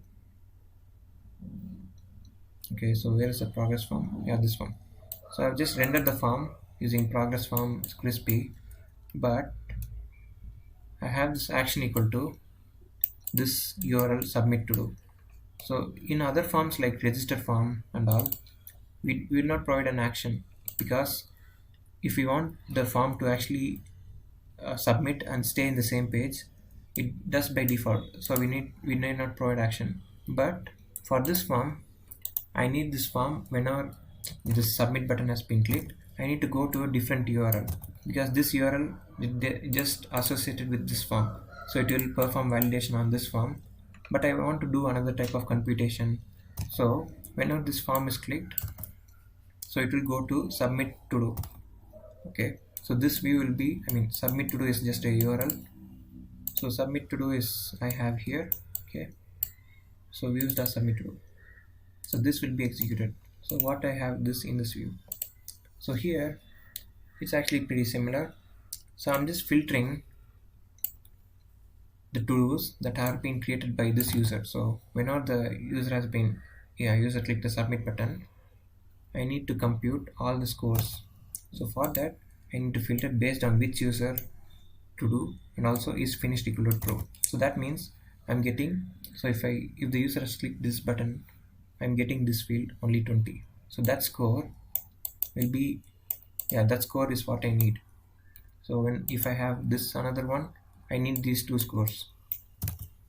Okay, so after following these conditions, I'm just using the aggregate sum of score. Okay, so first I need to import from Django.db.models, import sum, because we are performing addition on all the rows that are in this code. So there will be many rows. Okay, for example, if I create 100 to-dos, so whenever there's a mark as completed, I'm going to add the score column for every to-dos. So for that, I'm going to perform an aggregate, and so on the aggregate, I'm going to say I need to sum every score. Okay, so this will kind of iteratively add all this thing. So here I need to provide the score, score field. Okay, so this score field is this. So I'm going to add every field that has been returned after passing this condition. Okay, so after adding, it will be a dictionary. So the key will be this score of sum. Will have some result like 70. So I need to have this dictionary. So if I don't have this, it will be some dictionary object with key equal to, yeah, something like this, score sum 70 and so on. So in order to get this 70 alone, I'm going to use this subset on the dictionary. So I have this final score for the day. So this user has earned 70. If I don't have this, I have 50, right? So whenever I hit submit and the user has selected a date, for that day this 70 will be updated. So there may be user that, so if the user has forgot to actually do it and submit it, but later he actually did this task and actually submit it again, but now we have to erase the old 50 and we have to add the new 50, right? So that's what this update or create does. Okay, so now we're just using the progress field. So we need to use this final score for the particular date. Okay, so this says, so this will actually update or create. So for the first time, for the first day, if the user tries to submit for today, and there will be this create will be updated. I mean, this create will be executed. Okay, but but yeah, if the user has actually created already, but he is updating the score again for today, that means the user has, the object has already been created, but we are just updating it. Okay, so this either both of these functions will actually perform based on this. Okay, so here we are just, so here we're just providing which will actually be constant. Okay, and defaults is where the what will be stored in the database. So that means I have this user, he will create the same day only. Okay, but his score will differ. So by default these two will be same, so I have to have the same information, but I want to change only the final score of the object that has been created. Okay, so that's what is exactly doing. If there is not object created, it will just store these three values. Okay, but if there's an object already created, so it will retain these two values and it will update this final score only. So that's why I was able to get this, and for today we are getting this as, actually will be in the database, it will be as 70. Okay, so we can actually get this operation, but I'm not going to do that. So that's how this to do is actually run. So after this we just use the process.save. So this means the save will be actually created, I'm sorry, the score will be actually updated, and we don't need this, and we'll redirect to the home page. Okay, so now I have to submit, I'm sorry, so if I have this home.html, and when after going to this URL, it will execute this view, it will compute the score, and it will, we are saving it, and we are just redirect to the home page. Okay, so actually we don't need to actually store the date. We can say in the models.py, we can say auto now equal to true, auto now add equal to true, but I think it's auto add now. Yeah, I think, yeah, that one.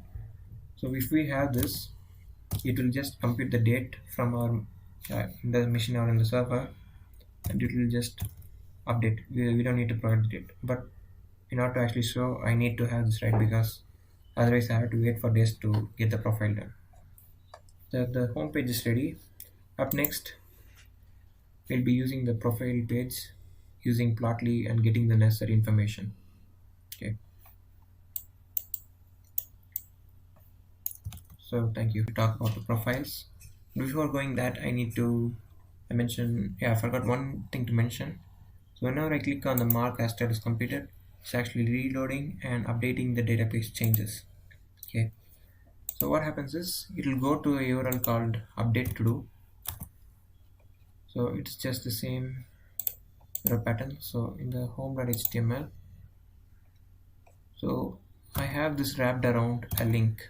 Okay, so I have this entire marked as completed wrapped around the link that says update to do, and it will pass the current to do's ID. So if I click it, it will change this is finished property, and it will render accordingly with this. Okay, so it will refresh and change the checked property again. So what it does is just gets the ID and change the is finished, as if it is existing as true, it will change to false, but if it is false, it will change to true. So update to do, we have this urls.py, and update to do, we're just passing this integer as primary key, and views.update to do.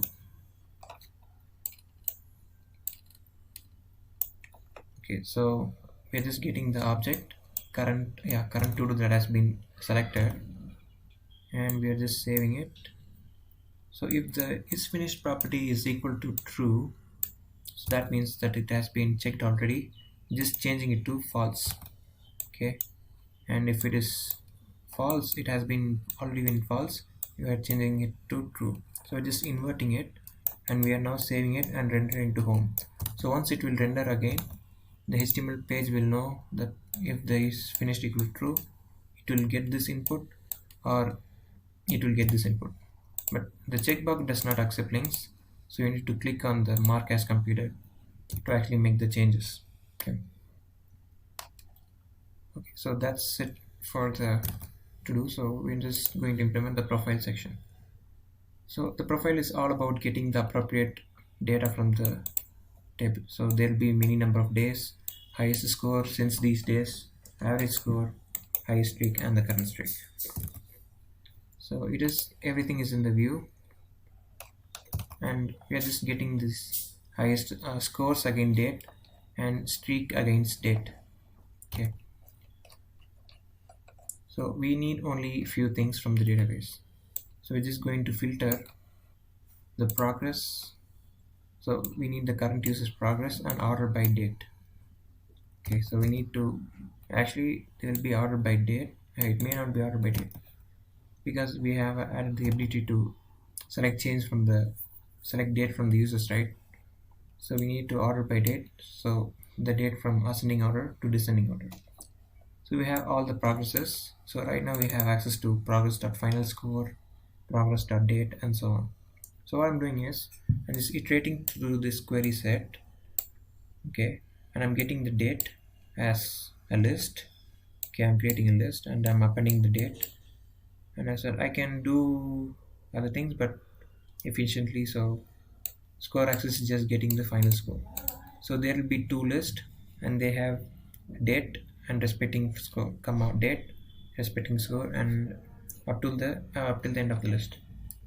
So I'm getting necessary information like highest score, streak, and so on. So in order to get the highest score, I can just loop around this date axis, or just say max of score axis. Okay, this will give me the highest score, but I want to get the streak as well.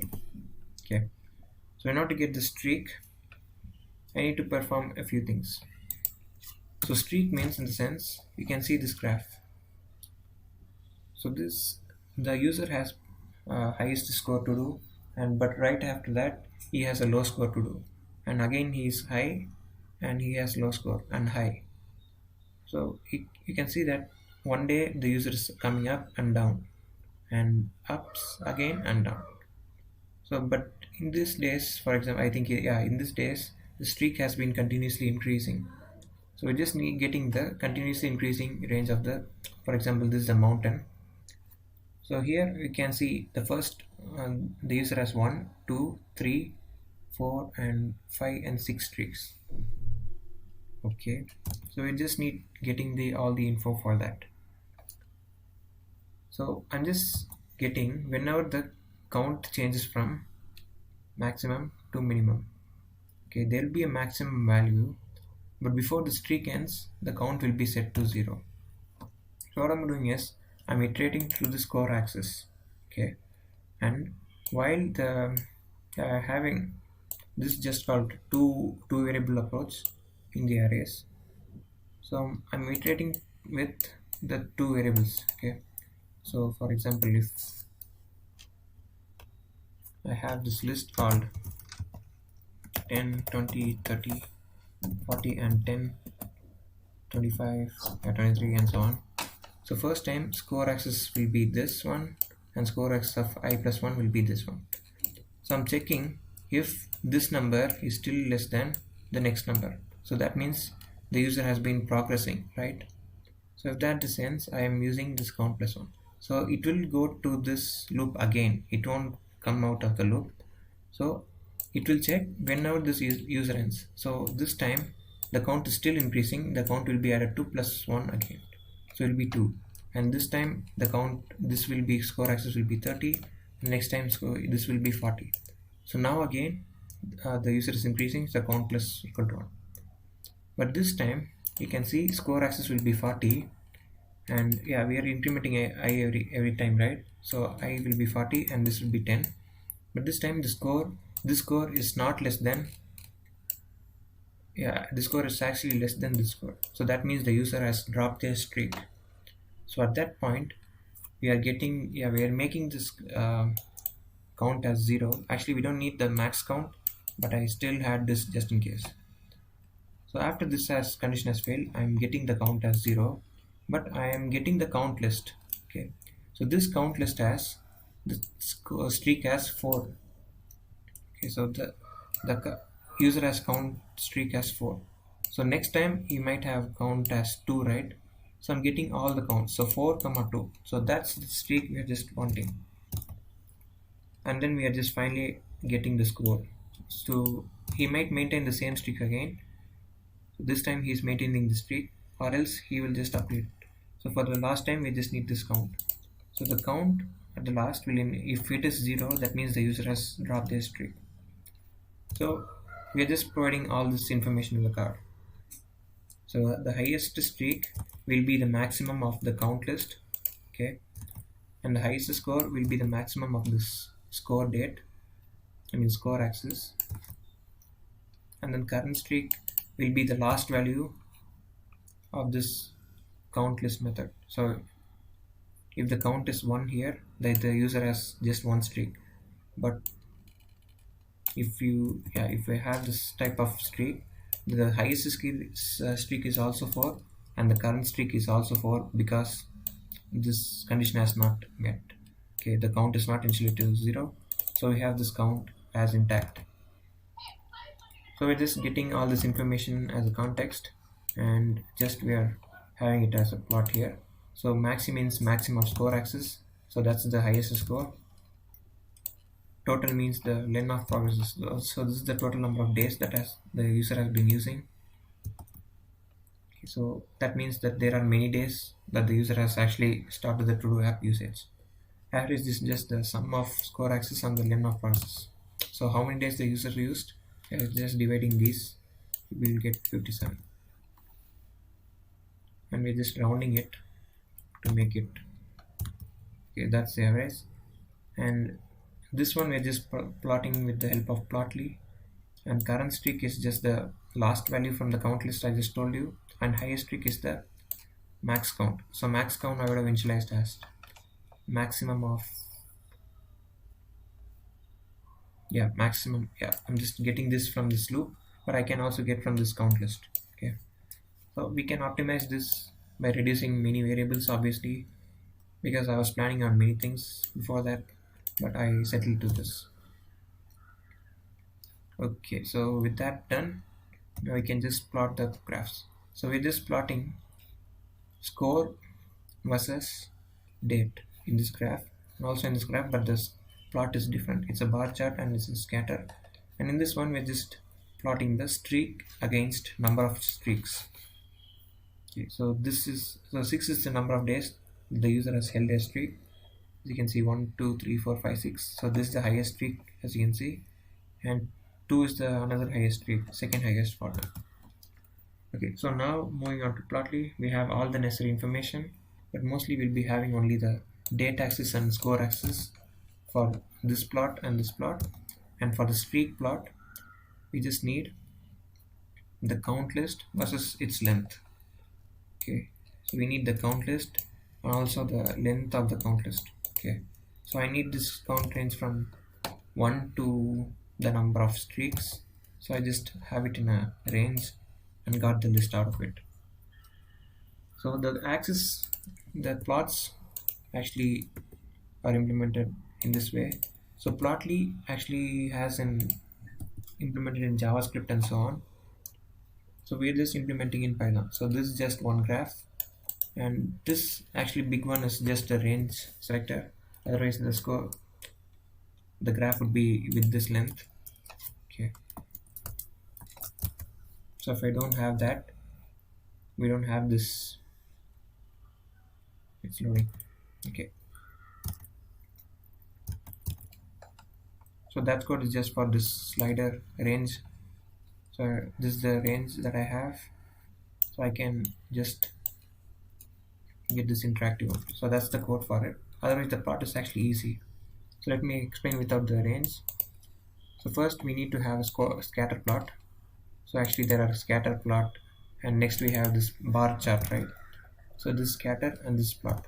So actually there are three methods that we are going to use: go.scatter, go.data, and go.figure. Okay. So first we need to give the data for the scatter plot. So for this one, okay. So for that we need to give the date axis because the date will be in x-axis, and the y will take care of the score. Okay. So since we have this, we can have this property like color. This is red one, this blue one, and so on. So we have this trace ready. Actually, there are many types of modes, and symbol for scatter plot can have different types of symbols. I'm sorry, we can customize that one. And name is actually optional. Okay, so by go scatter, we are just giving data to this plot, and go data is just a title, x-axis and y-axis label. So title means it is giving progress level, you can see, and x-axis has the title as date. We can have other options like range and so on, and y-axis has title as score. So this is a dictionary. So if we can change the range if you want, I think it's y range selector, but yeah, it's just almost similar. So since we have this data ready, yeah, sorry, so we have this scatter and we have to convert it into a data. So go.scatter will be implemented as a list, and go.data there will be many scatter points. So with that we have to give the layout, which is this, and we have to make a figure out of it. So it is just an interactive figure, but this is made with HTML. It's not an image, but it's a HTML div tag. So after getting the figure, we need to make it as a figure from OPY plots, and output is as a div. So this is an HTML. So if you print it, this will be HTML div tag. Okay. So by default, Django actually does not allow HTML to actually pass. So we need to provide it as safe. So if I pass this div1 as a sorry, yeah, div1 as scatter plot. Yeah, this is the I should have named a different one like progress level.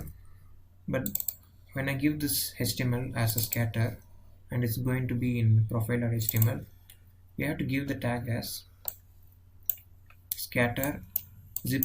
We have to make it safe. So pipe safe. It's because we may not know that HTML file is actually safe. So the HTML file may contain JavaScript that can attack the database or so on. So that's why we need to Django does not allow this by default. There may be many injection types of attacks. For example, if there's a user input and if we type any JavaScript code, it may affect the database, right? So it might seem like a user input, but if we execute the code, that may not be good. That may end up that may ending up that may be ending up as harmful. So we need to say that this scatter is I generated it, so it's safe. We are not getting it from user, so we can say it's safe. So we need to be sure that that the HTML does not have any attacks. So but we know that Plotly is just a trusted module, so we can say it's safe. So that's what the div is, just a HTML div tag. If you can print it also you want. It's because the thing is Plotly does not need Django to work. You can actually create your own HTML page and make it in localhost with just these things without Django. So that's why it returns an HTML tag without any Django operations on it. Okay, so that's how every plot is created. The bar chart is also similar, but we don't need to give it a symbol and so on. And there's so after giving the bar chart, we just have the same data as x and y, but for this third plot we're just making a streak. So we have this x as count range, which is the list of streaks, and count list, which is from 1 to the length of streaks, so 8. So now we are just getting the scatter and we are making HTML out of it. So we just need to pass the div tag at the end. Okay, so finally we just having this range selector. So it's just for interactive plots. Okay, we can, so this layout actually we're just going to update it. So if we get that update layout, we are passing x-axis. So this scale is on x-axis, right? So the ranger has this x-axis scale. We can also have y-axis, and range selector is equal to dictionary. So now we're just configuring how the uh, yeah, range selector is actually moving. So we can actually give it a year and so on. So we can see that it has 1D, right? So it means whenever we click on it, yeah, we can say that it's 1D. So it knows that we are just dealing with time.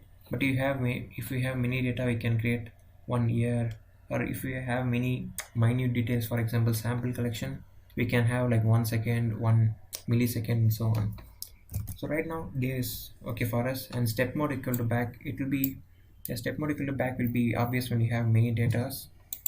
It will just update the range selector based on, yeah, you'll get the initial value as jan 1. Okay, so it's actually not necessary, but I do have it. So with that everything in place, we are just passing all these div tags here and using it there. Okay, so we have this all the data, and this is just a card. So this is just a button info card. I think it's button warning, button success, button danger, and yeah, these are just bootstrap cards. I have this in the HTML. So there are, I think, 5 cards in total. So I have all these 5 cards, and in order to have the graph in our HTML, we just saying if there's any graph. Okay, and we're just having this in a div tag with the specified width, and we are passing it as a safe tag. So it will just copy the HTML code and paste it here. Okay, so, and we have 3 types of graph, right? So we need to provide the name of it and mark it as safe. And yeah, that's it. It covers for the video. So thank you.